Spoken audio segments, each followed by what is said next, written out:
Selain itu PDPD Mantan Gubernur Sumsel Alex Nurdin menjalani sidang awal dugaan korupsi Perusahaan Daerah Pertambangan dan Energi atau PDPDE dan Pembangunan Masjid Raya Sriwijaya Palembang. Sidang yang digelar virtual beragenda dakwaan jasa penuntut umum.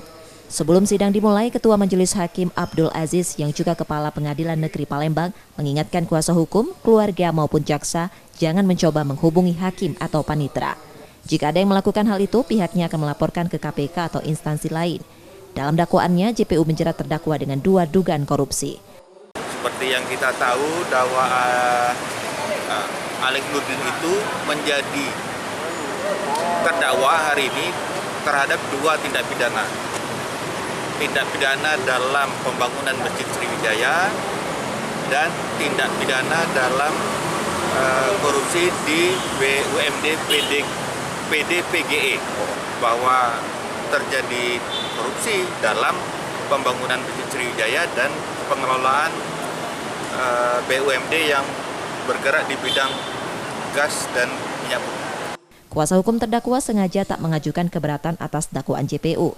Yang namanya surat dakwaan itu adalah dugaan-dugaan. Jangan sampai kemudian di situ tadi ada tertulis beberapa hal yang terkait dengan Pak Alex. Itu baru dugaan, diduga menerima, diduga melanggar hukum. Nah, itu baru dugaan. Nah, karena dugaan itu berarti belum terbukti. Nah, nanti saatnya di persidangan pemeriksaan saksi adalah waktunya bagi penuntut umum untuk membuktikan dakwaannya itu. Nah, bisa jadi terbukti, bisa jadi tidak terbukti. Nah, itu terkait persidangan hari ini. Nah, kalau dari kami tim penasihat hukum sudah pasti kita sudah berkoordinasi, sudah diskusi panjang lebar, sudah koordinasi dengan para ahli.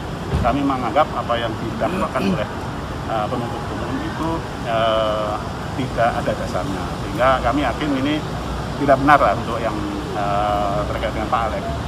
Sidang akan dilanjutkan pekan depan. Yudi Kiswanto, Kompas TV, Palembang, Sumatera Selatan.